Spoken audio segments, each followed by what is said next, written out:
ሰላም እንዴት አላችሁ? በዚህ ቪዲዮ አንድ እህታችን በጽሁፍ የላከችልኝን ያለፈ የትዳር ህይወት እንደራሷ በመሆን አነብላችኋለሁ። ቻናሉን ሰብስክራይብ በማድረግ ያበረታቱኝ። ቪዲዮውን ከወደዳችሁት ላይክ ያድርጉ። አመሰግናለሁ። የሚወደኝ የሚያፈቅረኝና ያልኩትን ሁሉ ሳያመነታ የሚያደርግልኝ ባሌ ከኔ ሌላ ሚስት ይኖረዋል ብዬ ማሰብ አይደለም ሴት እንኳን ቀና ብሎ ያያል ብዬ የምጠረጥረው አይነት ሰው አልነበረም። ባሏን በሙሉ ልብ የምታምን ሴት ከመሆኔ የተነሳ ስልክ ውስጥ ሜሴጅም ቢሆን ጋለሪ ውስጥ ያሉ ፎቶዎችን በጥርጣሬና በትኩረት የመመራመር አይነት ፍተሻ አድርጌበት አላውቅም። እኔና እሱ ከተጋባን 4 ዓመት ያለፈ ቢሆንም ልጅ ግን አልወለድንም።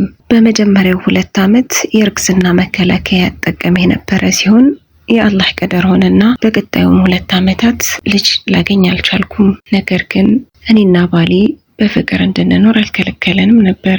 እሱም ጥሩ ስራና ጥሩ ገቢ ያለው በመሆኑ እኔ ደስ ብሎኝና እንደፈለኩኝ እንድኖር የሚፈልግበትና የሚያደርግበት መንገድ ያስገርመኛል። ለኔ ያለው ፍቅርና እንክብካቤ ከኔ ሌላ የተደራጀ ህይወት ይኖረዋል ብዬ እንዳስብ ምንም አይነት ፍንጭ ያልሰጠኝ ይህ ባህሪው ነው። በገንዘብ በኩል ችግር ስለሌለብኝና የገንዘብ ነፃነት ስለነበረኝ ወጥቼ እንድሰራም ፍላጎት ስላልነበረው የነበረኝን ሱቅ ሙሉ በሙሉ አቋርጬ በባሏ ገንዘብ በጥሩ ሁኔታ የምትተዳደር ሴት ሆኜ እቤት ቁጭ አልኩ። ባለቤቴ በስራ ምክንያት ወደ ክፍለ ሀገር ሄዶ 3-4 ቀን ቆይቶ ይመጣል።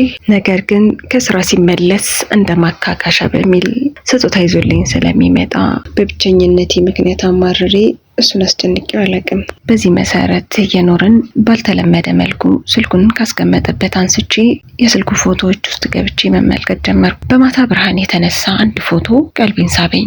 ዙም አድርጌ ያየሁት የባሌና የህፃን ልጅ ፎቶ። ባለቤት የለበሰው የቤት ልብስ ነው። ህፃኑን አቅፎታል። የወንድም ልጅ የጓደኛ ልጅ በማይመስል መልኩ የተነሳ ፎቶ። በጣም ደነገጥኩኝ። የማደርገው ጠፋኝ። ከራሴ ጋር ጥያቄ ውስጥ ገባሁ። መልስ የሌለው ጥያቄዎች ከአንደበቴ ይወጣ ጀመር። ሰውነቴ መንቀጥቀጥ ሲጀምር እሱ ሲገባ ሲጠይቀኝ ከምንጣላ ብዬ ወደ መኝታ ቤት ገብቼ ተከናንቤ ማልቀስ ጀመር። መጥቶ ሲያናግረኝ ራሴን እንዳመመኝ በማስመሰል እንቅልፍ ወሰደኝና በዛ መልኩ አደርኩ። በቀጣዩ ቀን ሁኔታ የተቀያየረ። እሱም ግራ ይገባው ጀመር። ምን ሆነሻል ብሎ ቢጠይቀኝ እንኳን ምንም አልሆንኩም ብዬ ከመኮሳተር ውጪ ምንም የምንሰጠው መልስ አልነበረም። ግራ እንደተጋባ ስራ ይቻለው ብሎ ከቤት ወጣ። ስራ ብሎ ከቤት ሲወጣ እስከ ዛሬ ድረስ ወደ ሌላኛው ቤቱ እየሄደ መሆኑን አለማወቄና መታለል ይበልጥ ነው አናደደኝ። ከራሴ በላይ የማምነው ባሌ አላቆም ማለት ነው የሚለው ነገር በጣም ሲያሳመመኝ ቆየ። ያው እንደተለመደው 3 ቀን ቆይቶ ወደ ቤት ሲመለስ ከእሱ ጋር የማውራት ፍላጎት አሁንም አልመጣልኝም። ግራ ገባው።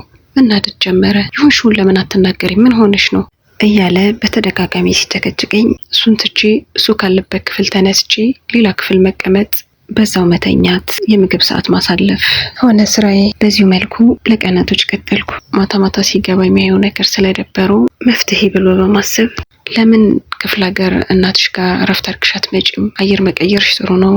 ያልፈለግኩ ቢሆንም ማታ ሲመለስ ይኸው እናትሽ ጋር የምትሄጂበት ቲኬት ካሽ ብርም አድርጎ አጠገቤ ያስቀምጦልኝ ወደ ክፍል ገባ። ከተኛሁበት ተነስቼ ሻንጣዬን ማዘገጃጀት ጀመር። እኔ በውስጥ እያሰብኩ የነበረው እናቴ ጋር ሄጄ ከተረጋጋሁ በኋላ ስመለስ በጠረጴዛ ዙሪያ ቁጭ ብለን በተረጋጋ መንፈስ አውርተን ችግራችንን እንፈታለን ብዬ አስቤ ጠዋት ሳይነጋ እሱንም ሳልሰናበት ከቤት ወጣሁ። እናቴ ጋርም ደርሼ ለእናቴ ምንም ላለመንገርና የተፈጠረውንም የሆንኩትንም ሳልናገር ከራሴ ጋር ጊዜ ወስጄ አስቤበት ወደ ትዳሬ መለሳለሁ በሚል እረፍት ለማድረግ ከእናቴ ጋር ኑሮዬን ቀጠልኩ።